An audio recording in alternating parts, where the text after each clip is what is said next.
বিসমিল্লাহির রহমানির রহিম। মাননীয় স্পিকার, আপনাকে ধন্যবাদ। মহান রাব্বুল আলামিনের দরবারে শুকরিয়া জ্ঞাপন করছি। মহান রাব্বুল আলামিন মহান জাতীয় সংসদে কথা বলার সুযোগ তৌফিক দান করেছেন, আলহামদুলিল্লাহ। শ্রদ্ধার সাথে স্মরণ করছি মহান মুক্তিযুদ্ধের ঘোষক শহীদ রাষ্ট্রপতি জিয়াউর রহমানকে। শ্রদ্ধার সাথে স্মরণ করছি আপসের নেত্রী দেশনেত্রী বেগম খালেদা জিয়াকে। 1971 সালের মহান মুক্তিযুদ্ধ সহ 24-এর সকল গণতান্ত্রিক আন্দোলনে যারা জীবন দিয়েছেন তাদের সকলকে শ্রদ্ধার সাথে স্মরণ করছি, তাদের আত্মার মাগফিরাত কামনা করছি। আমি কৃতজ্ঞতা ও ধন্যবাদ জানাচ্ছি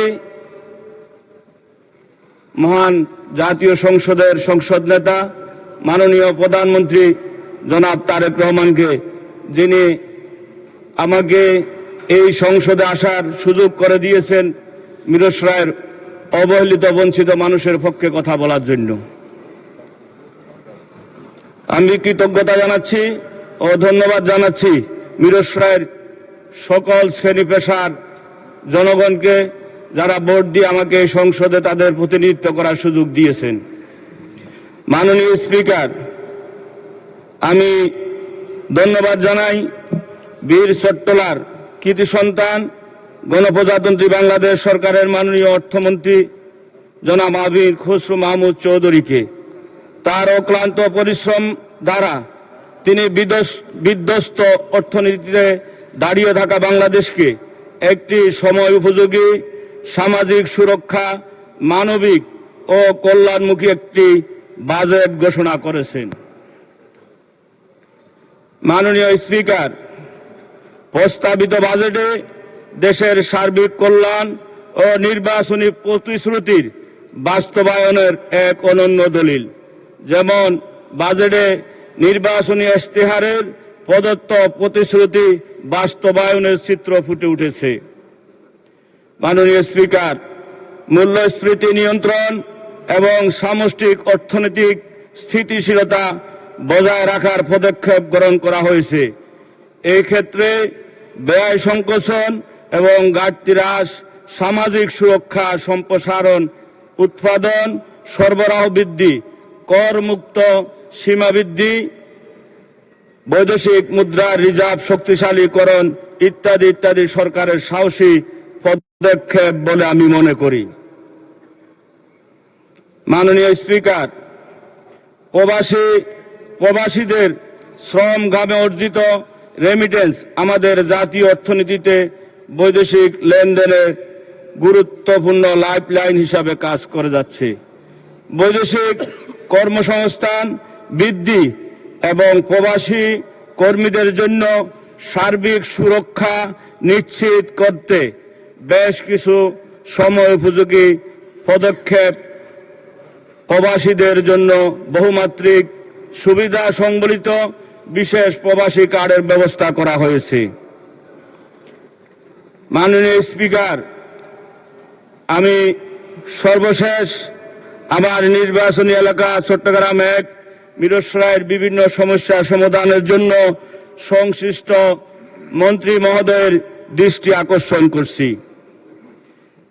বাংলাদেশের লাইফলাইন ঢাকা চট্টগ্রাম মহাসড়কে সকল সময় যানজট লেগে থাকে, যার কারণে আমদানি ও রপ্তানির পণ্য সময় মতো গ্রাহকের কাছে পৌঁছানো সম্ভব হয় না বলে অর্থনীতিতে ব্যাপক ক্ষতি হয়। এই কারণে মাননীয় প্রধানমন্ত্রী, মাননীয় অর্থমন্ত্রী এবং মাননীয় সড়ক ও জনপথ মন্ত্রীর দৃষ্টি আকর্ষণ করে বলছি, দ্রুততম সময়ের মধ্যে ঢাকা চট্টগ্রাম মহাসড়কে বারিহাট মিরসরাই বটতকিয়াতে ফ্লাইওভার সহ এই সড়ককে 4 লাইন থেকে 10 লাইনে উন্নতি করার প্রস্তাব করছি। মাননীয় স্পিকার, ধুমঘাট রেলওয়ে ব্রিজ থেকে বড় দারগাহাট পর্যন্ত এই 30 কিলোমিটার রেল লাইনের পাশে একটি আঞ্চলিক সড়ক নির্মাণের প্রস্তাব করছি। মিরসরাই এবং ফটিকছড়ির বর্ডারে কয়লা থেকে বড় কমলদ বাজার পর্যন্ত পাহাড় বেষ্টিত এই অঞ্চলের অবহেলিত পাহাড়ি জনগোষ্ঠীর জীবনযাত্রার মান উন্নয়নে একটি আঞ্চলিক সড়ক নির্মাণের প্রস্তাব করছি। মাননীয় স্পিকার, মিরসরাই উপজেলা আয়তনের দিক থেকে অনেক জেলার সমান। মিরসরাইতে এখন 2টি থানা ও 2টি পৌরসভা সহ 16টি ইউনিয়ন রয়েছে। তাই মিরসরাই উপজেলাতে জনগুরুত্ব বিবেচনা করে আরো একটি উপজেলা ঘোষণা করার প্রস্তাব করছি। মাননীয় স্পিকার, মাননীয় সদস্য, আপনাকে অসংখ্য ধন্যবাদ। আলোচনায় অংশগ্রহণ করবেন মহিলা আসন নম্বর 330 জনাব আরিফা সুলতানা।